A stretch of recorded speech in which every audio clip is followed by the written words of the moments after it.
It's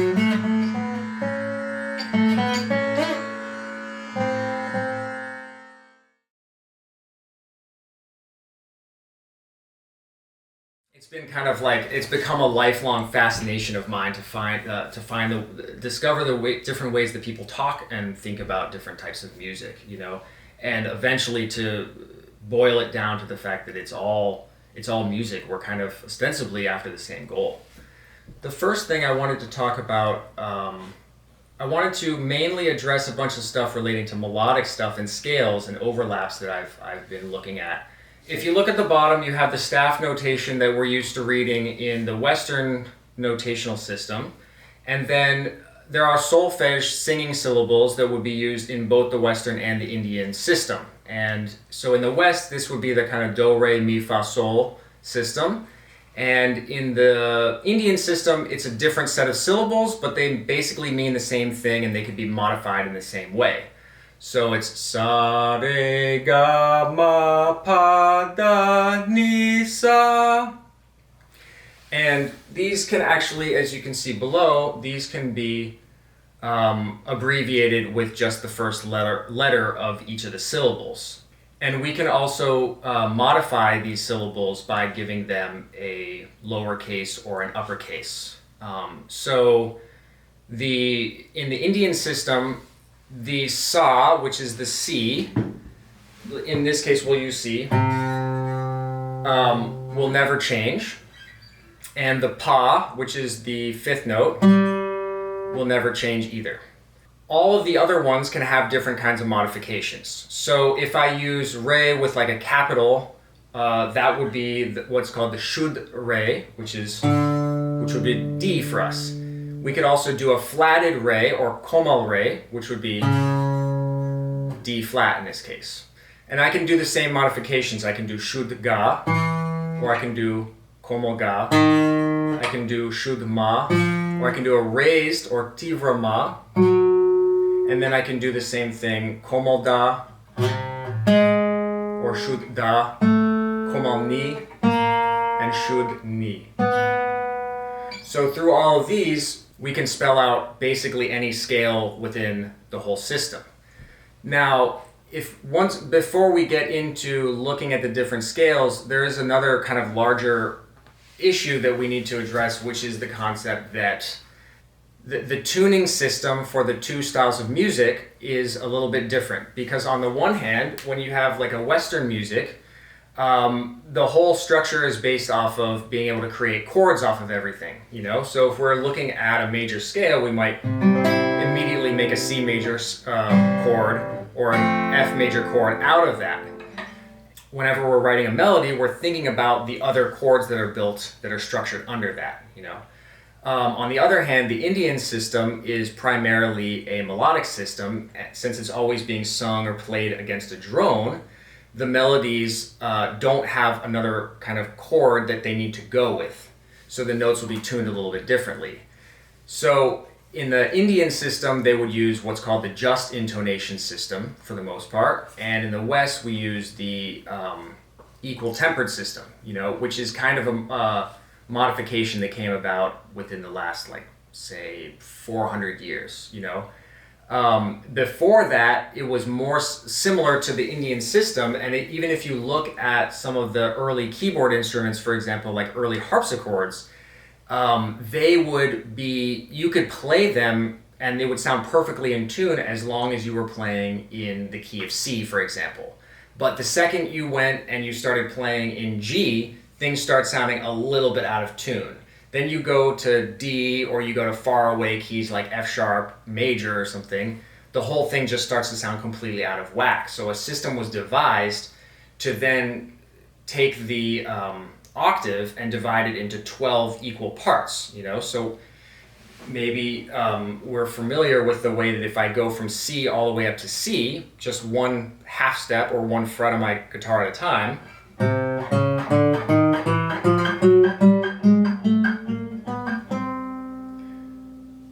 theoretically, all of these, all the distance from this and then this will be exactly the same.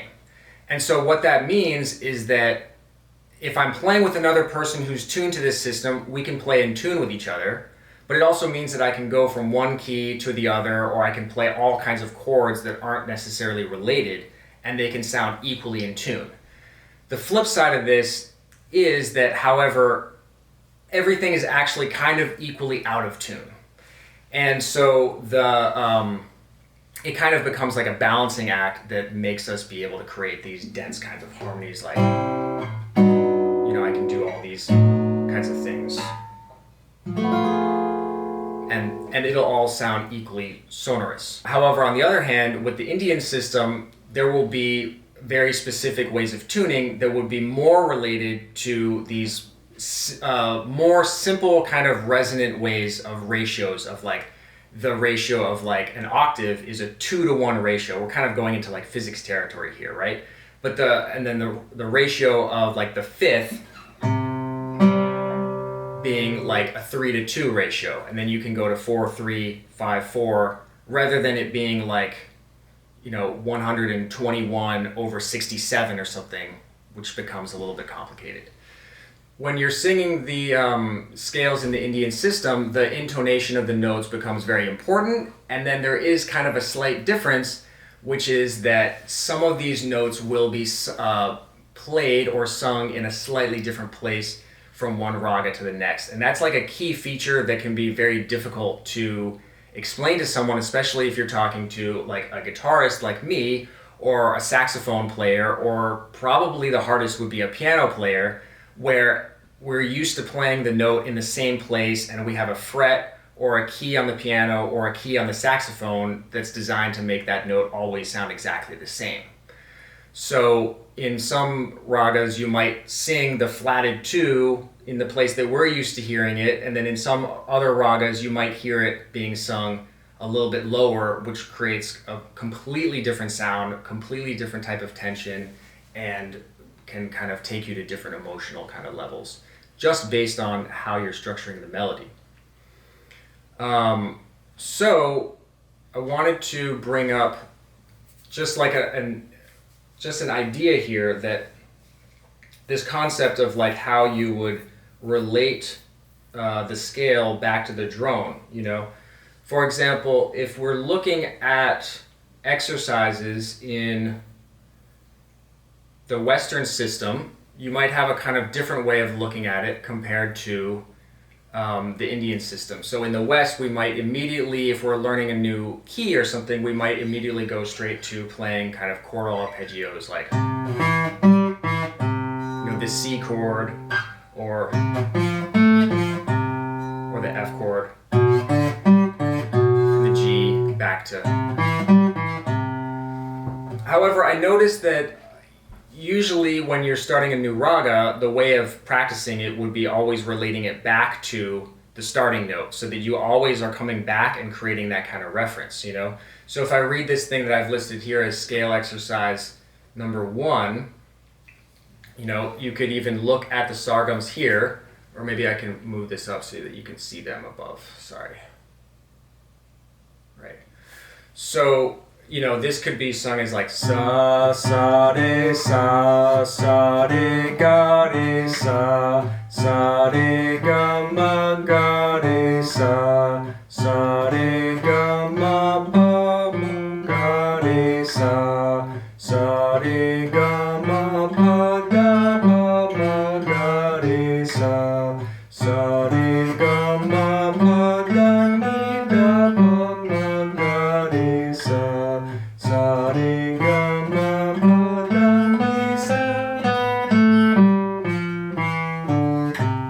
This is an example of one way that we could build up the scale. This one is kind of an easier way because it makes it so that we're always coming back to the sa, and there's no jumping within the scale. Now, if I look at the next element, we could look at another example which always jumps back to the sa. So this is kind of a way of finding the intonation, always being able to come back to the intonation of the sa, and then always remembering where you've gone to last. So it's a kind of a different way of organizing. So it sounds like sa, sa, re, sa, re, ga, sa, re, ga, ma, sa, re, ga, ma, pa, sa, re, ga, ma, pa, ga, sa, re, ga, ma, pa, ga, ni, sa, re, ga, ma, pa, ga, ni, sa, ni, sa, ni, da, sa, ni, da, pa, sa, ni, da, pa, ma, sa, ni, da, pa, ma, ga, sa, ni, da, pa, ma, ga, re, sa, ni, da, pa, ma, ga, re, sa. Once we look at the difference in the way that the scales are perceived in two different systems, chordal versus melodic, then there gets to be another issue, which is how do these two musical cultures, you know, like huge musical, classical musical cultures in the world, how do they organize the systems? And so what I found was it's kind of, there's an interesting difference in the way that they're structured. In the West, there's kind of a tendency to organize scales by taking what you might call as like a parent scale and then creating a whole system that goes off of that. So you could have like several scales where the notes are actually the same notes, but we just kind of like started in another place, right? So I could sing the major scale that I just sang, and you could sing it from the beginning to the end. You know, so you could play this major scale.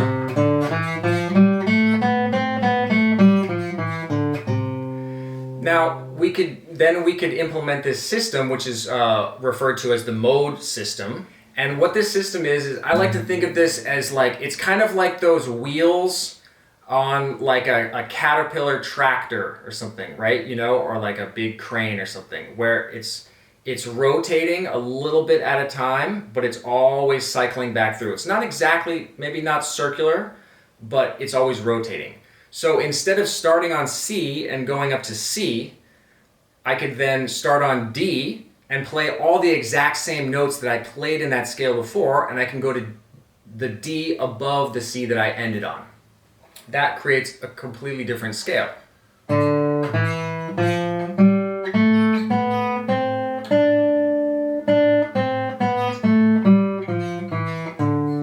Might go with a chord that sounds like this.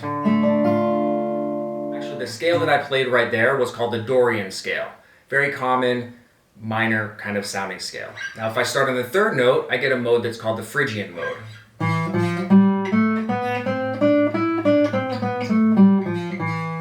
Now if I start on the fourth note, or F, I could create what's called the Lydian Mode.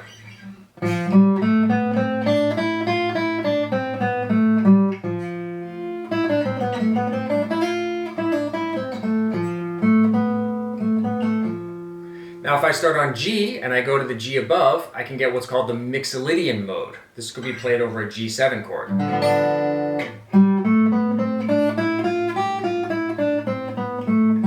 Starting on the sixth note, you can get Aeolian. This is the minor scale that we're all kind of used to.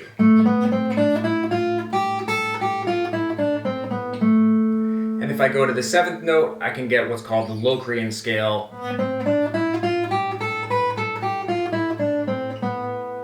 So this is kind of an interesting thing, right? Because you have this whole organizational system that's based on all of these scales have the same notes, we just kind of started in a different place. So this is a very logical way of like putting everything into one kind of category, encapsulating it into a unit. And we also do this same kind of thing with other scales. If you're going into the jazz world, then you might have another kind of scale which is called the melodic minor scale.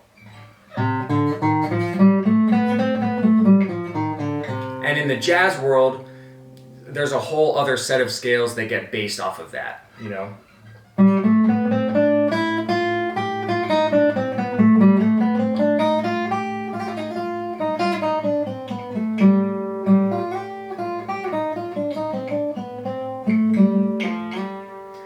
So this is kind of an interesting thing.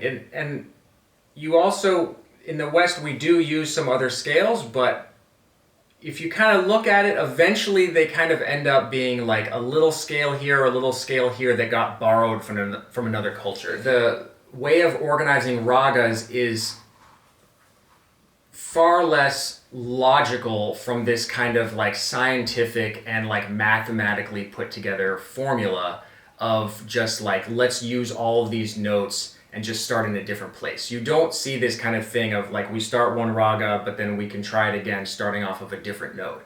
The ragas get put together in a way that's more about like following the specific melody, or maybe putting two ragas together to create a different kind of sound. And it has more to do with creating a different mood or a different sound for a different environment. One of the things I found though is that there are actually a surprising number of overlaps in scales between these two systems.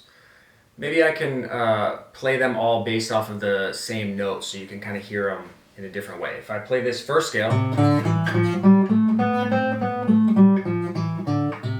and I've put the sargam syllables under that so you can kind of see how someone would look at this if they were reading this off of paper in some kind of like a Hindustani lesson or something.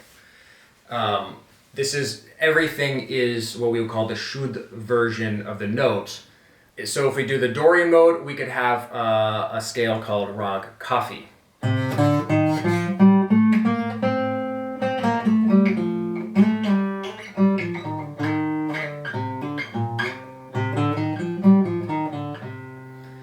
Now the next one, the Phrygian mode, would be related to or equal to a raga called Bhairavi, which is very commonly played, usually ends a Hindustani classical concert.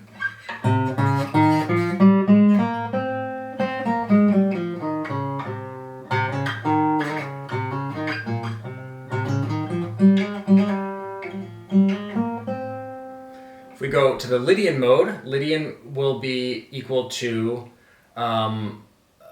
a greater grouping called Kalyan, or it's the same notes as a rag called Yaman, which is very commonly learned as the first raga for a beginning student.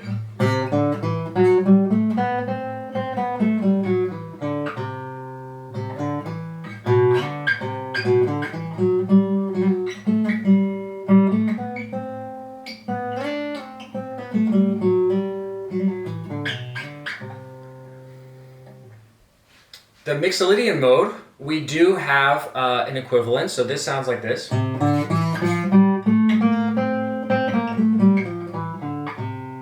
And this is, the equivalent here is a raga called Kamaj. The only thing that I have to note with this one is that there's kind of a peculiarity compared to the West of the Indian system, which is that sometimes you'll have scales that will be a little bit different when they go up compared to when they go down. So this scale actually, you will basically always see this as a scale that goes down. You won't see this as a scale that goes up. So you will hear it, but you might hear that descent in another, for example, if you were to play Kamaj, when you went going up, it might go like that. And then it would have this descent. Or another related raga called Desh would have an ascent.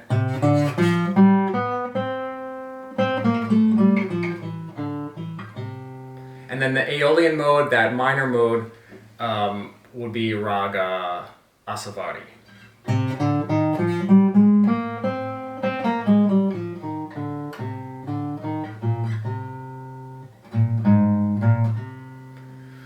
So here we can see already that we can't take for granted that all these scales would be unique to the West.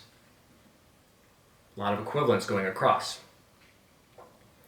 I looked here at a few other scales that you can find. For example, super common in both systems would be the harmonic minor scale, which in the Hindustani system would be related to as Rag Kirwani.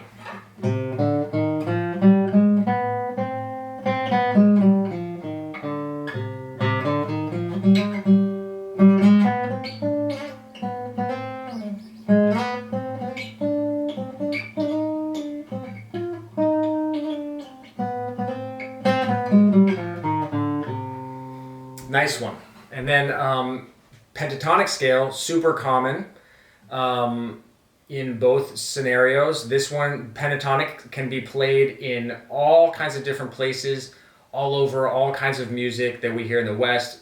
Very common in a lot of pop music, even going into country music, you're going to hear this a lot. And then in jazz, you can use this as a way of just overlaying over across more complicated chords. And this would be Rag Bhupali, or Rag Bhup.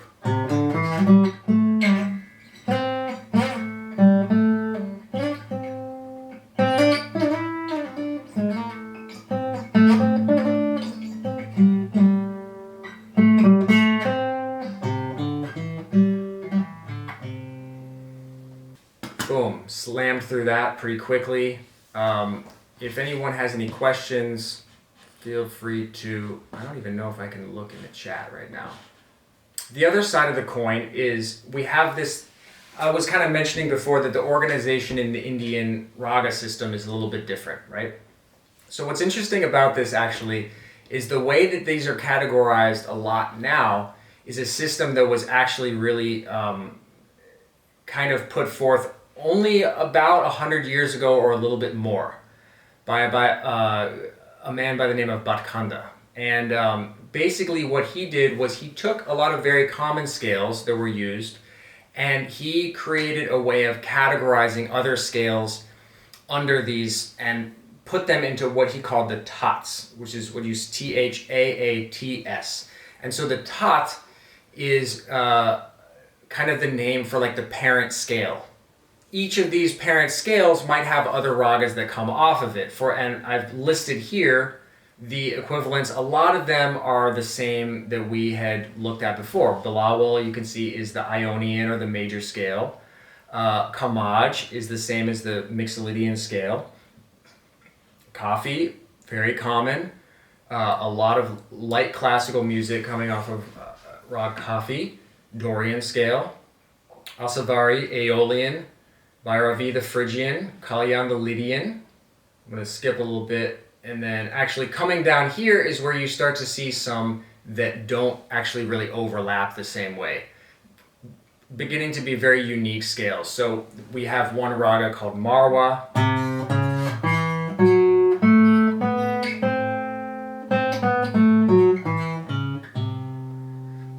I don't know of any scale that we would play like that in the West. If anybody knows, please let me know.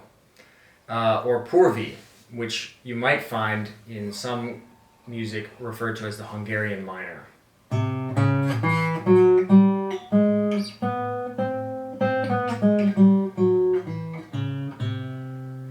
Another super unique scale would be the rag called Todi.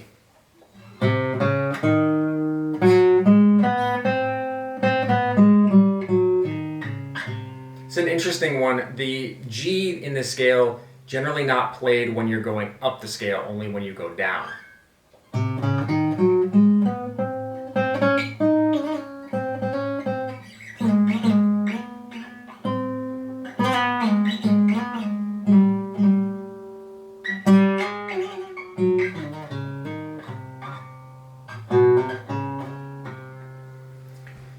And then the Bhairav that we mentioned earlier also has an equivalent that we hear a lot. Here you also can see I've put a couple of the scales that don't really overlap so much. For example, that Todi that I was just playing, haven't seen it overlap. And then in the Western system, we have a couple of scales that we might call like synthetic scales. That actually they're kind of based off of just the interval relationship. So at the bottom you'd have a little bit of a simpler, the whole tone scale where every interval is exactly the same. It's all just whole steps.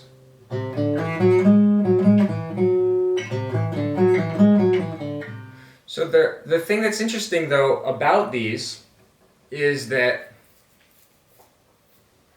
whereas in the West, the scales usually get derived based off of the chords that they can create or the scale that they're related to,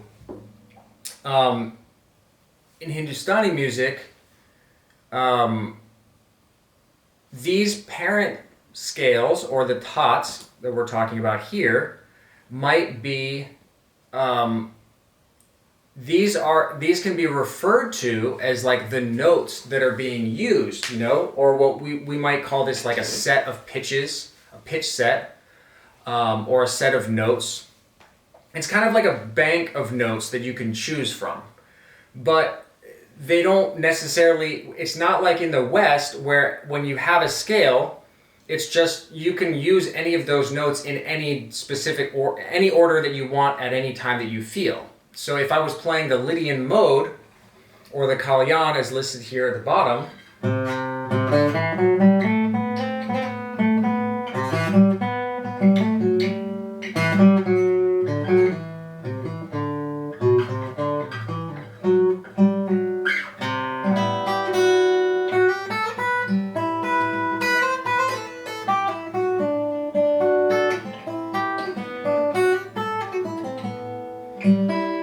I can just improvise in any direction that I want based on what I'm feeling like. But the way that the ragas are getting composed in Indian music would be, there might be a specific way that you get through those notes. For example, probably the most well-known in the Kalyan Tat would be called Rag Yaman, which I mentioned before.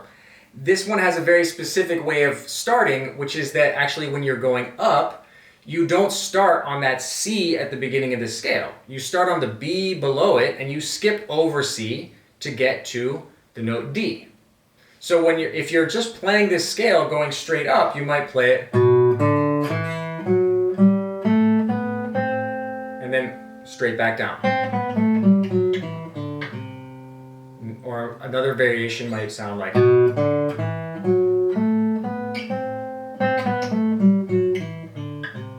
and then there will be specific ways of getting around this scale to demonstrate certain key points about it so that it's very clear that that's the scale that you're playing and not another scale that has the same notes, you know? So if you're playing an introductory phrase to this one,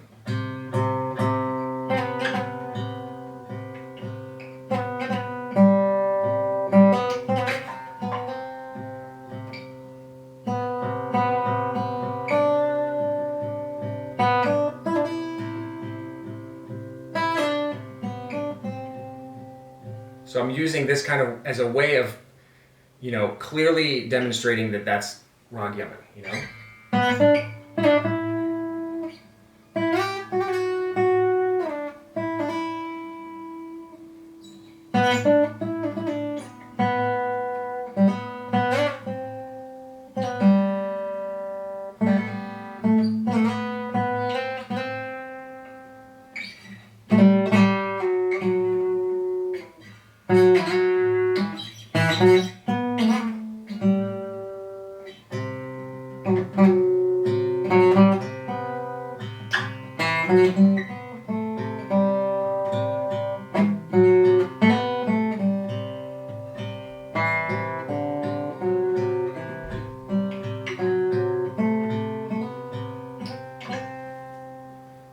So that's one example, you know?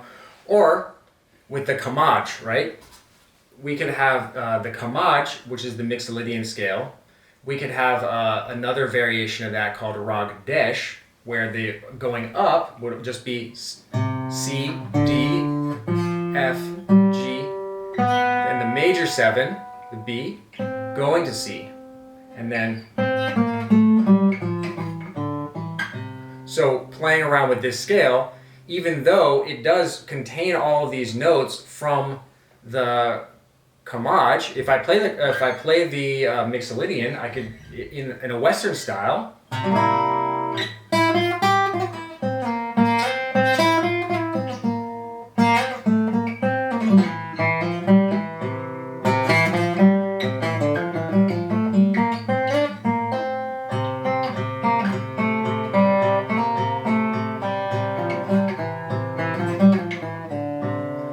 But if I'm going to play this specific raga, then I need to get around it in a specific kind of way. So it might sound like.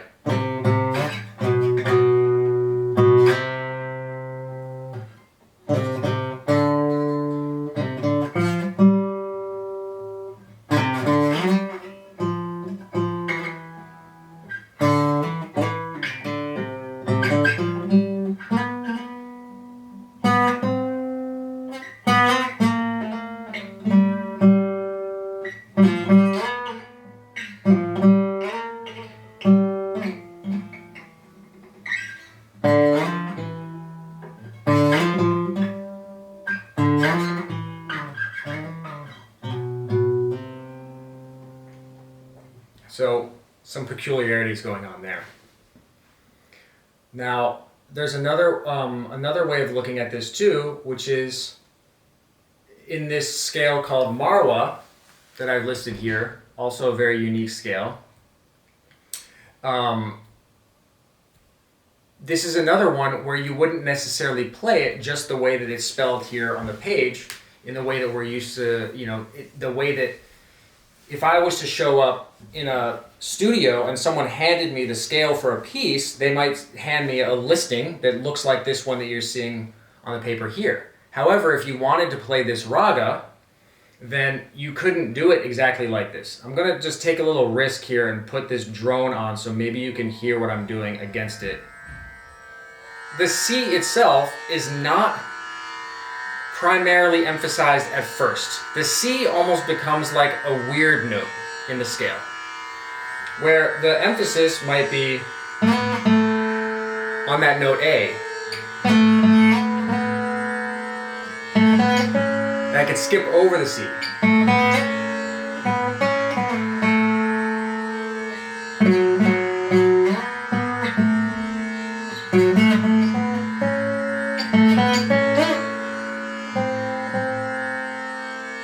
And then you can introduce the C later on. So this is a difficulty here in the way we notate this. If you just look at this the way that this is written here on the page, there's no way that you could know exactly what the sound of this scale is going to be.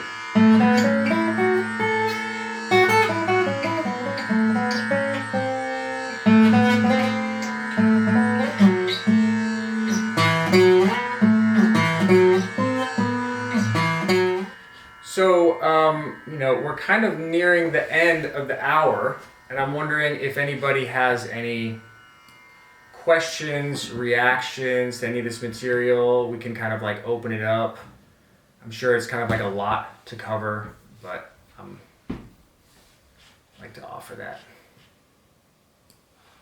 For a given rag, is the set of rules usually just communicated orally? That would be an absolute yes. To share just from my experience, for me, I started studying Indian music 12 years ago, and when I first started, I probably spent about 2 or 3 years just on Rag Yaman.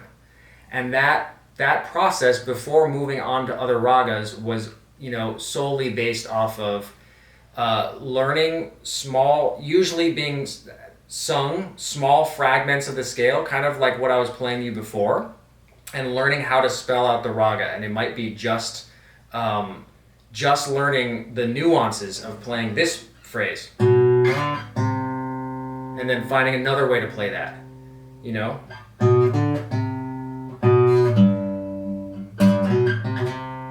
And then from there, maybe finding a way to get up a little bit more in the scale and then moving gradually through that. So it all is a kind of a process of rote memorization and really being able to feel how all of those notes relate to one another before, building free improvisations off of that. And it came with a lot, and what I've heard from other people too, with this study, it's a lot of learning things, memorizing them, playing them over and over again, and then the teacher asking you, okay, go and try and improvise something on your own. And then as soon as you start to go off and get a little bit, creating some new things, just redirect it and say, no, here's how you follow this. And just kind of getting steered back until you eventually can find a way to move through it on your own, with your own creativity. There's another question. If there are so many shared scales, what gives the two styles its distinctiveness? Well, I would say, I think first of all, if you play like a piece of a classical composer, Beethoven or something, next to a vocal rendition of, Amir Khan or something next to each other, I would say you're going to hear some immediate stark contrasts. On one side, you have a system that has a lot of chords going on all the time, and a lot of different voices, you know, whether it's actual human voices or different instruments playing different notes at the same time. Whereas, you know, in the Hindustani style, it'll be mainly just one melody line against a drum. And then, you know, we could get into it. There's a whole other set of the way of looking at rhythm and the way of structuring rhythm too. But this is kind of one of this question kind of brings up an interesting point, right? Because we're kind of riding a fine line here. It brings up a question I was thinking. I was like working on the garden this afternoon, and I was thinking about what to talk about tonight. I was thinking, isn't it like such an interesting thing that even with such diverse systems of music and that maybe didn't even contact each other so much for a long period of time, up until a few hundred years ago, it's interesting to come up with so many of the same scales. You know, maybe a little bit different way of approaching and creating that set, but still creating the same set nonetheless. Miracle. It's a human miracle.